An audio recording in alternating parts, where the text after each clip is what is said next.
มาต่อขออภัยเมื่อกี้นี้แบตเตอรี่หมดไม่ได้เสียบปลั๊กโอ้โหรายการกำลังพูดคุยอยู่ดีๆโอ้ไฟดับเดี๋ยวหยุดการถ่ายทอดหยุดตอนนี้ต้องเริ่มใหม่เออมัวมัวทำเนี่ยรายการเนี่ยแต่ว่าลืมเสียบปลั๊กอีคอมพิวเตอร์มาต่อเออมาต่อในยะที่สองคำว่าพูดเนี่ยภูตะเนี่ยหมายถึงขันธ์ห้าของเรานี้นะหมายถึงขันธ์ห้าของเราพูดถึงรูปเวทนาสัญญาสังขารแล้วก็วิญญาณก็คือตัวรู้ที่อยู่ในใจของเราเนี่ยตัวจิตที่เข้ามาปฏิสนธิในร่างในรูปเนี่ยนะเมื่อร่างกายเราก็เกิดตั้งแต่เป็นกาลละนะตั้งแต่เป็นกาลละมาแล้วก็มีจิตของเราเนี่ยวิญญาณของเราเนี่ยมาจากบนสวงสวรรค์เข้ามาปฏิสนธิในตัวของเรานี่ในใจของเรานี่ในตัวของเราโอ้ตอนนี้ขอต้อนรับพระเดชพระคุณหลวงพ่อสุทธิสงึมรำจากจังหวัดบุรีรัมย์พระเดชพระคุณหลวงพ่อเข้ามาแล้วพร้อมด้วยหัวใจใสๆสีชมพูอวยพรวันเกิดให้ผู้พูดกราบขอบพระคุณหลวงพ่อเป็นอย่างยิ่งตอนนี้เป็นเป็นมัชเชกัลยานะมัชเชกัลยานะธรรมโมครับพระเดชพระคุณหลวงพ่อเป็นผู้มีธรรมอันงามในท่ามกลางคือสมาธิรายการของเราทุกรายการนี้เน้นศีลสมาธิและปัญญานะ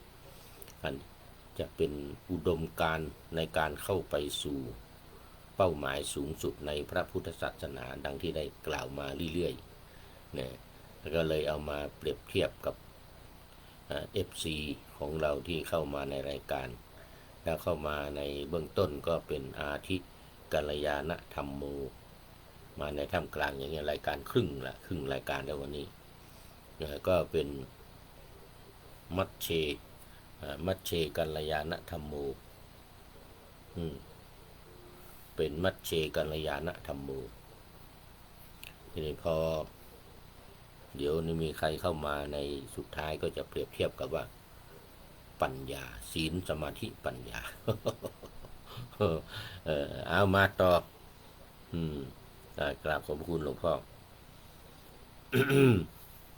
จากจังหวัดบุรีรัมย์โอ้นี่เป็น FC ตัวจริงมานานแล้ว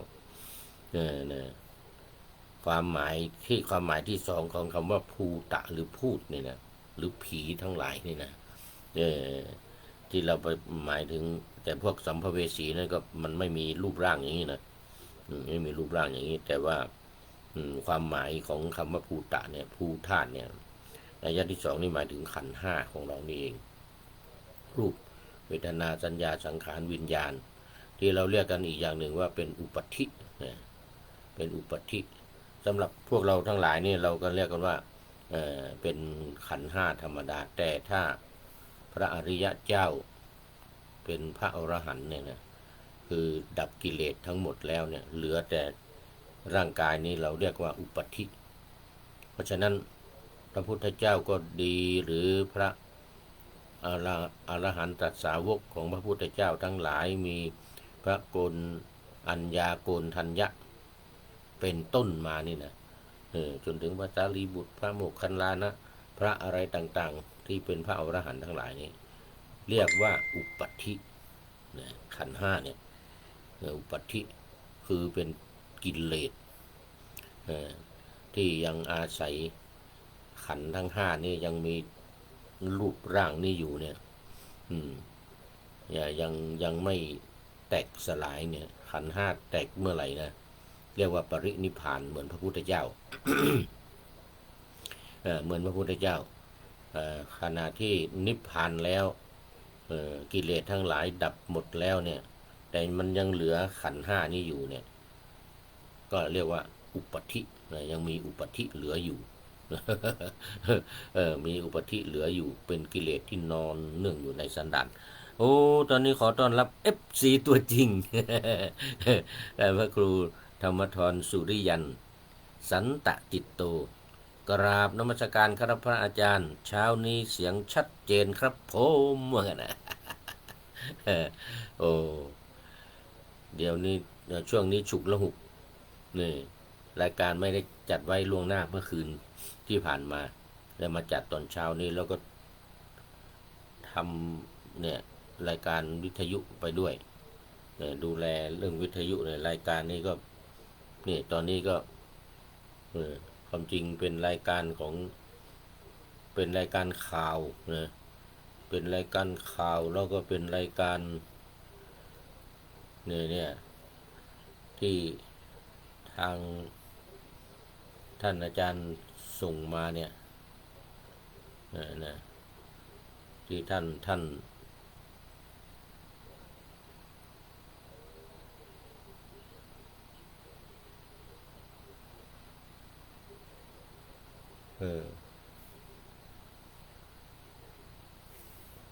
เดี๋ยวจะได้เปิด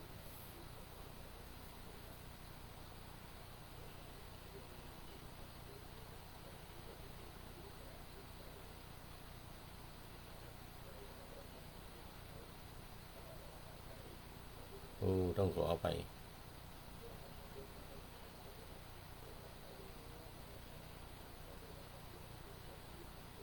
ตอนนี้เป็นรายการ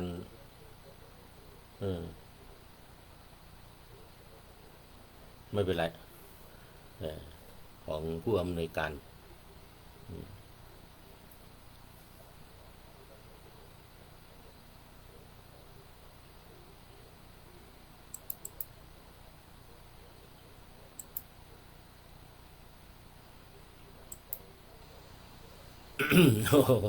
ขอไปเสียงชัดเจนดีครับผมเหมือนกันนะดีมากก็นั่งอยู่ในห้องในห้องส่งนี่เนี่ยนั่งอยู่ในห้องส่งนี่เสียงก็ดีมากเลยเสียงก็ชัดเจนเนี่ยบอกว่าเช้านี้หลวงพ่อเจ้าคุณเดินทางไปวัดปากน้ำภาษีเจริญอ๋อครับเดินทางไปวัดปากน้ำนั่นภาคบ่ายตอนเช้านี้ไปทำพิธีที่บ้านใหม่ก่อนบ้านใหม่ที่หลวงพ่อซื้อที่นนทบุรีจะมีการเจริญพระพุทธมนต์ท่านอาจารย์พระมหาสกลแล้วก็อาจารย์พระมหาประสิทธิ์รวมทั้งคณะที่เดินทางไปร่วมกันตอนเช้านี้จะได้ไปเจริญพระพุทธมนต์ที่บ้านพักสงฆ์ที่พักสงฆ์ของวัดพระธาตุดอยสุเทพที่นนทบุรีคือไม่ใช่นนทบุรีมันอยู่ในชานเมืองในกรุงเทพนี่แหละที่ติดไปทางปากเกร็ดทางนนทบุรีนู่นนะแต่อยู่ในปริมณฑลชานเมืองอยู่ในปริมณฑลกรุงเทพพระเดชพระคุณหลวงพ่อจะขึ้นเครื่องไปตอนเช้านี้แล้วก็ไปร่วมพิธีตอนนี้คณะที่เดินทางไปพุทธมณฑลมาพักอยู่ที่คลองสี่แล้วก็อีกสัก8 โมงนี่ก็จะไปที่พักสงฆ์นนทบุรีที่พักสงฆ์ใหม่ซื้อใหม่ ไปเจริญพุทธมนต์วันนี้เปิดที่พักสงฆ์ใหม่กุฏิเป็นกุฏิใหม่ละแล้วก็ภาคบ่ายก็ไปร่วมงานที่วัดปากน้ำภาษีเจริญ ที่ท่านเจ้าพระคุณสมเด็จใหม่หลวงพ่อพระพรหมโมลีอดีตก็เป็นเจ้าคณะหนเจ้าคณะภาคเรานี่นะเดี๋ยวไม่ใช่รักษาการเจ้าคณะหนเหนือรักษาการเจ้าคณะหนเหนือตอนนี้ได้เป็นสมเด็จละพระพรหมโมลีวันนี้ก็จัดงานที่วัดปากน้ำภาษีเจริญพระเจ้าพระคุณหลวงพ่อก็ไปร่วมงานหรือไปเจริญพุทธมนต์ก็ไม่รู้นะ เดี๋ยว9 โมงนี้จึงจะขึ้นเครื่องไปโอ้ขอบคุณมากเนี่ย FC ตัวจริงตอนนี้เป็นมัชเชกัลยาณธรรมโมครับผม มัชเชกัลยาณธรรมโมผู้มีธรรมอันงามในถ้ำกลางคือสมาธินะเอาละมาต่ออีกพระไตรปิฎกลอยฟ้าเราวันนี้รัตนสูตรพระไตรปิฎกเล่มที่25เข้ามาหน้า9แล้ววันนี้หน้า9แล้วว่าด้วยรัตนะอันประณีตมาถึงนัยยะที่2คำว่าพูดหรือภูตะนัยยะที่2คือขันธ์5ต่อไปนัยยะที่3หมายถึงธาตุ4มีปฐวีธาตุเป็นต้นนี่เห็นไหมเมื่อกี้ว่าไปทีหนึ่งว่าคำว่ามีคำว่าเป็นและคำว่ามีแล้วเนี่ยนะนัยยะที่1นี่นะก็หมายถึงธาตุ4ที่มารวมกันในตัวของเราเนี่ยธาตุดินธาตุน้ำธาตุไฟธาตุลมดินน้ำไฟลมที่รวมกันอยู่ในตัวเรานี่เกิดธาตุเพิ่มขึ้นมาอีก2ธาตุก็คืออากาศธาตุอากาศนี่หมายถึงว่าในช่องว่างแปลว่าช่องว่างในตัวของเราเนี่ยอย่างรูจมูกอย่างนี้นะรูจมูกหรือในเบ้าตาเราเนี่ยมันเป็นช่องว่างอยู่ลูกกระตาของเราก็อยู่ได้อย่างนี้นะ ในปากนี่ปากของเรานี่ก็มีช่องว่างอย่างนี้นี่ก็มีเหงือกมีฟันมีลิ้นนี่มีเหงือกมีฟันมีลิ้นอยู่เนี่ยมันอยู่ได้เพราะอะไรเพราะอากาศธาตุคือช่องว่างในหูนี่ก็มีรูเข้าไปอย่างนี้นี่ก็เรียกว่าเป็นที่อยู่ของประสาทหูนี่เสียงเข้าได้เข้าที่หูของนี่ถ้าไม่มีช่องหูนี่นะไม่มีอากาศไม่มีช่องว่างนี่นะอันนี้เรียกว่าอากาศธาตุแล้วในท้องของเรานี่ในลำไส้ในท้องเรานี่นะไอ้ที่มีลำไส้มีตับมีพุงมีตับมีปอดมีอะไรต่างๆอยู่นี่นะกระเพาะอาหารดูนี่นะรวมกันนี้เขาเรียกว่าในท้องในท้องเนี่ยก็มีเขาเรียกว่าเป็นอากาศธาตุมันกลวงข้างในนี่มันกลวงแล้วก็ลำไส้อยู่ในนี้หัวใจตับอยู่ในนี้นี่นะบริเวณในเนี่ยเขาเรียกว่าอากาศธาตุเป็นธาตุที่เป็นช่องว่างช่องว่างทำให้ตับไตไส้พุงอะไรต่างๆของเราเนี่ยนะกระเพาะอาหารต่างๆที่รวมอยู่ในเนี่ยทั้งผู้หญิงก็มีมดลูกหรือมีมดลูกอยู่ในนี้ไอ้ตรงนี้เรียกว่าอากาศธาตุตรงไหนที่มันว่างแล้วมีของอยู่อย่างบนในสมองของเราเนี่ยในสมองเนี่ยมีที่มีช่องว่างอยู่เนี่ยถ้างั้นสมองอยู่ไม่ได้สมองที่เป็นก้อนเนื้อเป็นก้อนเนื้อเป็นก้อนในที่เป็นสมองนี่นะไม่งั้นมันอยู่ไม่ได้เพราะนั้นมันมีอากาศธาตุอยู่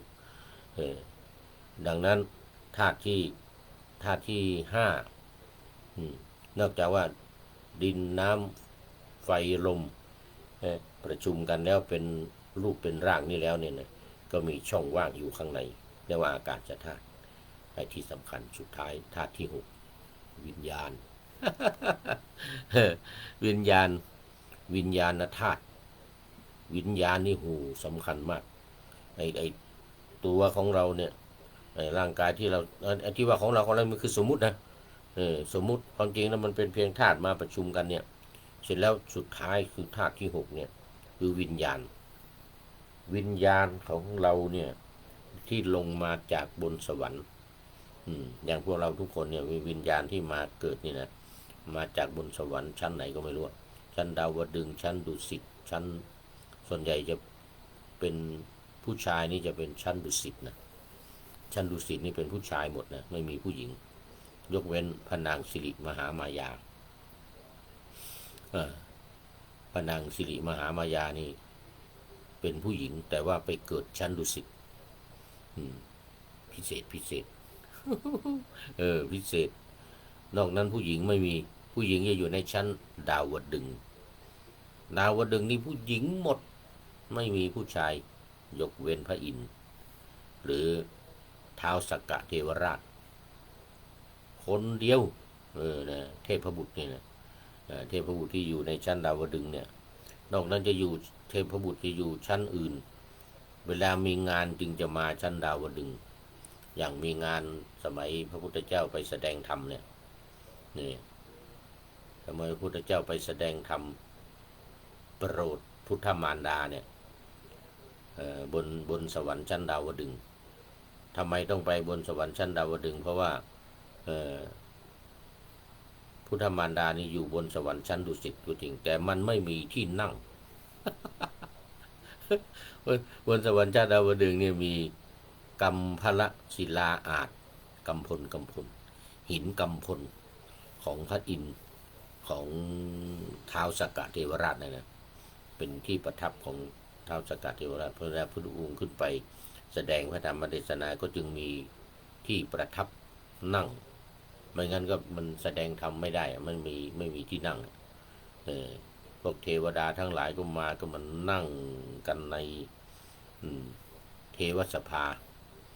บนสวรรค์ชั้นดาวดึงส์เนี่ยมีเทวสภามีสภาที่นั่งประชุมกันแล้วก็มีที่ประทับนั่งของท้าวสักกะเทวราชพุทธองค์ขึ้นไปแสดงธรรมจะไปแสดงชั้นดุสิตไม่ได้เพราะอะไรมันไม่มีที่นั่งก็มีแต่วิมานมีแต่อะไรปราสาทของวิมานของเทวดาเทพบุตรทั้งหลายที่อยู่ในชั้นดุสิตของพระนางสิริมหามายาที่ขึ้นไปบนชั้นดุสิตก็มีวิมานของตัวเองอยู่ลอยอยู่วิมานลอยอยู่ในสวรรค์ชั้นดุสิตเนี่ยนะขององค์อื่นๆก็เหมือนกันเป็นวิมานมันไม่มีที่นั่งไม่มีเทวสภาไม่มีที่แสดงธรรม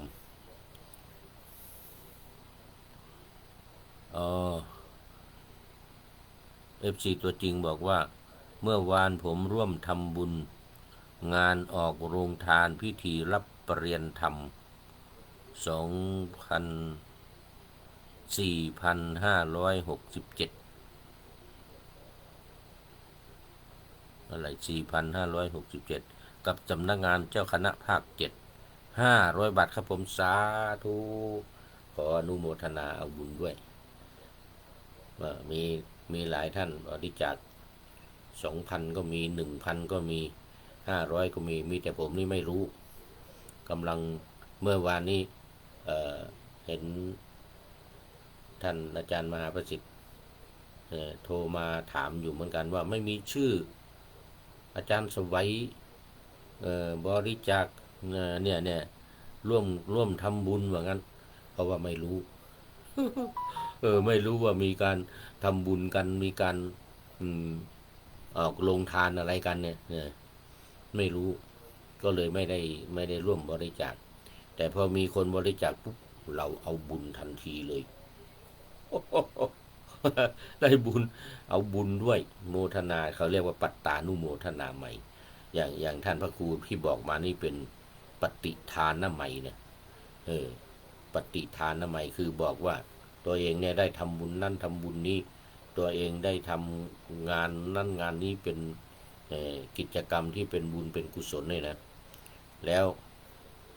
ของเราเป็นปัตตานุโมทนาใหม่หมายถึงว่าอนุโมทนาสาธุเอาบุญด้วย ได้บุญเหมือนกัน ไม่ต้องทำแต่ว่าอนุโมทนาปัตตานุโมทนาบุญกับFC ตัวจริงที่ทำไป500 บาทก็เมื่อวานนี้ก็เลยบอกท่านอาจารย์ประสิทธิ์ไปว่ามีใครทำก็ขออนุโมทนาเอาบุญด้วยก็เห็นว่าท่านอาจารย์พระมหาสกล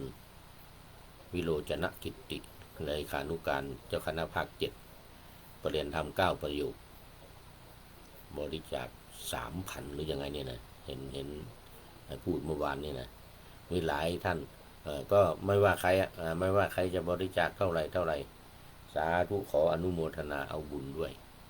ก็ได้บุญเหมือนกันนะอยู่ในบุญกิริยาวัตถุ10อย่างเนี่ยนะเราเองเหมือนกันถ้าเราทำ500 บาทหรือ 1,000ก็ตามเนี่ยนะเราก็บอกให้คนอื่นทราบนั้นมันจึงมีการประชาสัมพันธ์มีการบอกบุญไงมีการบอกให้คนอื่นทราบคนอื่นจะได้อนุโมทนาแล้วก็ได้บุญกับเราด้วย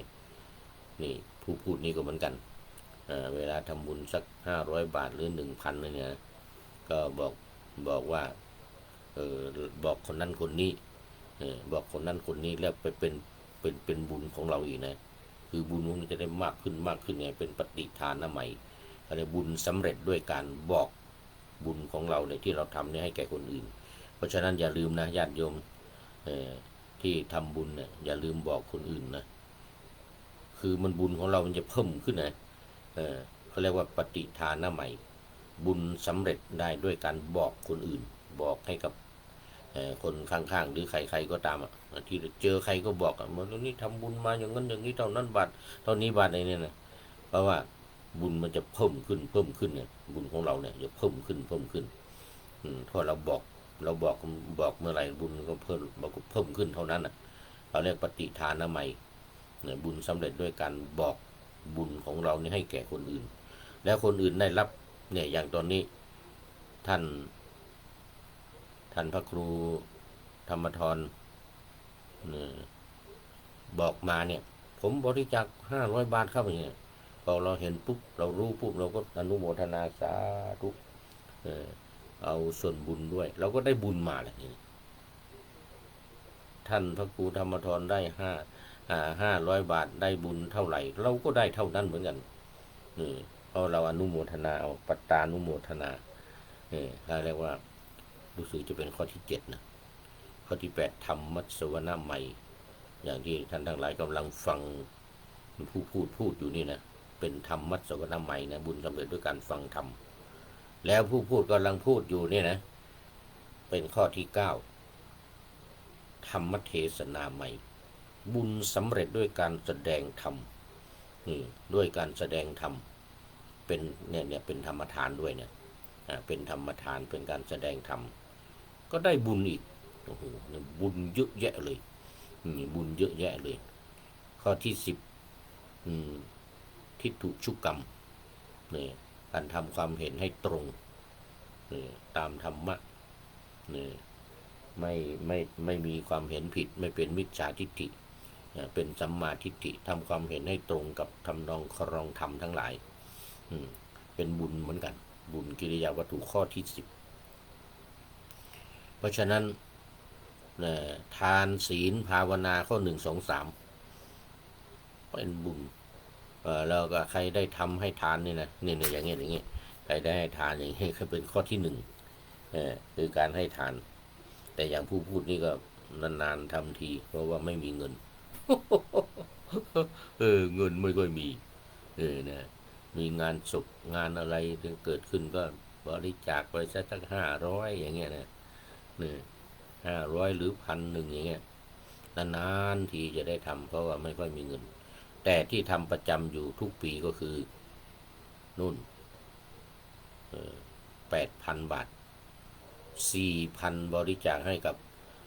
คณะสงฆ์ภาค7เนี่ยสอนบาลีอบรมบาลีก่อนสอบแล้วก็สอนบาลีที่วัดสวนดอกนะเปิดสอนบาลีที่วัดสวนดอกเนี่ยเราก็บริจาคปีละ 4,000 บาทของคณะสงฆ์ภาค7 แล้วก็ของคณะสงฆ์หัวเหนืออีก 4,000 บาทเป็นทุกปีเป็นประจำทุกปีอันนั้นเป็นเขาเรียกว่าวัดช่วยวัดนะวัดช่วยวัดในภาคเหนือเราเนี่ยของหนเหนือเราเนี่ยนี่เงินก็อยู่ที่คณะสงฆ์จังหวัดเชียงใหม่ครึ่งหนึ่ง 2,000แล้วก็ส่งไปกรุงเทพไปที่เจ้าคณะหนวัดโพตอนนี้นะเจ้าคุณสมเด็จพระมหาธีราจารย์หรือยังไงเนี่ยนะจำชื่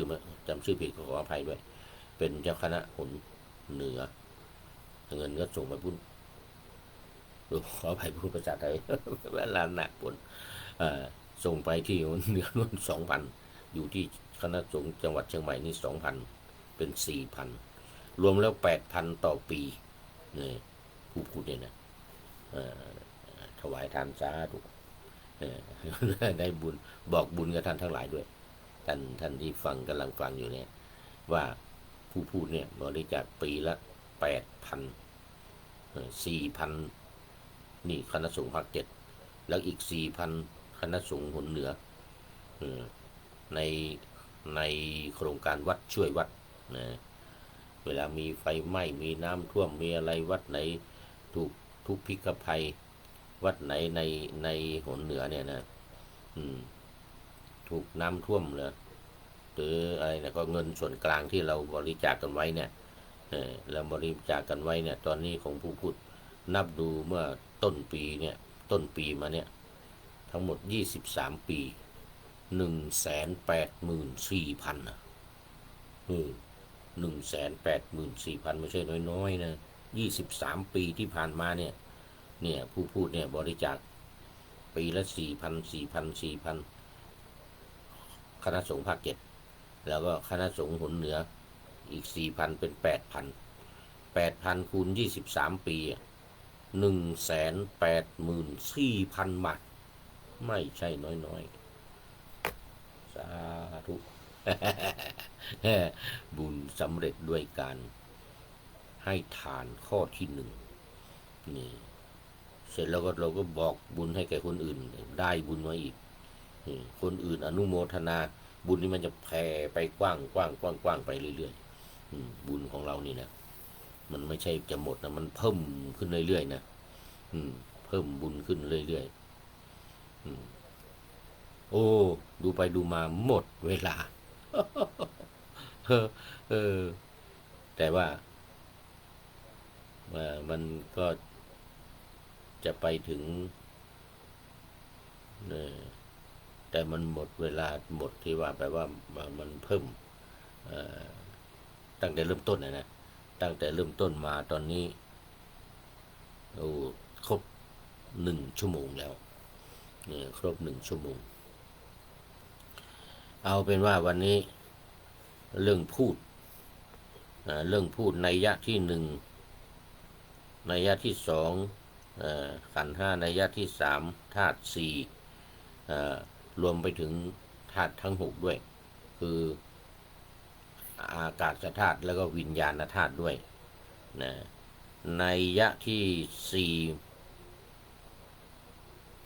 เดือนเมื่อกี้นัยยะที่3นัยยะที่4หมายถึงพระขีณาสพโอ้นี่พระอรหันต์ผู้สิ้นกิเลสไปหมดแล้วคำว่าภูตะนี่นะแล้วก็นัยยะที่4นัยยะที่5นี่หมายถึงสรรพสัตว์ทั้งหลายสรรพสัตว์ทั้งหลายและนัยยะที่6หมายถึงลุกขชาติต่างๆลุกขชาติต่างๆหมายถึงต้นไม้ใบหญ้าและสิ่งต่างๆทั้งหลายเนี่ยนะที่มันเป็นก็อะไรกันนะอย่างต้นไม้เนี่ยมันเป็นมันสีเขียวๆเนี่ยนะเขาเรียกว่ามันเป็นตามคำว่าภูตะนี่ในความหมายของนัยยะที่6นะต่อไปนัยยะที่7นี่หมายถึงหมู่สัตว์นับแต่เท้ามหาราชทั้ง4ลงมาพญาอินทร์พญาพรหมทั้งหลายเทวดาทั้งหลายทุกชั้นลงมาจนถึงตั้งแต่ชั้นที่16นู่นสุทัสสาสุทัสสีอาการนิฐา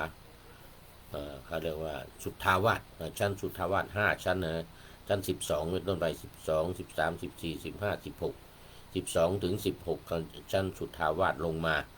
นะอันนี้คือความหมายคำว่าภูตะตัวนี้พูดตัวนี้นะลงมาจนถึงเทวดาอยู่บนดินเทวดาทั้งหลายที่อยู่บนอากาศนี่ที่ว่าเมื่อกี้นี่นะเทวดาบนภาคพื้นเทวดาบนอากาศแล้วก็ลุกขัดเทวดาที่อยู่ตามต้นไม้อยู่ตามภูเขาอยู่ตามแผ่นดินภูมิเทวดาอะไรทั้งหลายต่างๆเหล่านี้นี่ความหมายนัยยะที่7ที่ว่าภูตะนี่นะแล้วก็ความหมายนัยยะที่มีมี7ความหมายนัยยะที่1ถึงนัยยะที่7เอาวันนี้เอาแค่นี้หมดเวลาโอ้พระครูธรรมธรสุริยันเป็นปริโยสานะกัลยาณธรรมโมผู้มีธรรมงามในสุดท้ายของรายการในวันนี้โมทนาเป็นอย่างยิ่งแล้วก็ข้อคิดท้ายรายการวันนี้ได้จากผู้ใดเนาะแลสถานีธรรมสถานีธรรมบอกว่าเมื่อความทุกข์รุกโถมโหมรุมเร้าอย่าเพิ่งเฝ้าโทษใครให้หม่นหมองหรือโทษโชคชะตาที่มาครองจงไตร่ตรองเหตุที่สร้างทางที่ทำนะเพราะสิ่งซึ่งเกิดก่อต่อหน้านี้เป็นสิ่งที่ตัวเราเคยถลำจะรู้ตัวหรือไม่ในรอยกรรมในรอบกรรมเนี่ยนะคอยชักนำดลให้ได้พบผ่านกฎแห่งกรรมเที่ยงแท้ไม่แปรเปลี่ยนจะวนเวียนตามไปในสงสารจงทำกรรมดีไว้ในทุกการจะพบผ่านแน่แท้แต่สิ่งดีขอบคุณสถานีธรรมเป็นอย่างยิ่งที่ให้ข้อคิดไว้ในท้ายรายการในวันนี้